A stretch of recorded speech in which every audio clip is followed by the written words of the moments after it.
கருடன் மீது அமர்ந்திருக்கிற அந்த வாராகியை நான் பார்த்தபோது எனக்கு கொஞ்சம் தயக்கமாக இருந்தது.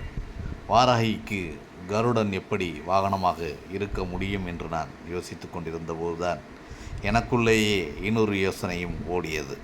அதாவது மகாவிஷ்ணுவின் வாகனமாக விளங்குவது கருட பகவான். அந்த மகாவிஷ்ணு தான் 10 அவதாரங்களை எடுக்கிறார். தசாவதாரம் என்று நாம் போற்றுகிறோம். மகாவிஷ்ணு எடுத்த 10 அவதாரங்களில் ஒரு முக்கியமான அவதாரம்தான் வராக அவதாரம். மகாவிஷ்ணுவுக்கு வாகனம் என்றால் அவர் எடுத்த அவதாரமாகிய வராகருக்கும் கருடன் வாகனம்தானே. அப்படி பார்த்தால் வாராகிக்கும் கருடன் வாகனமாக அமைந்ததில் ஆச்சரியம் என்ன?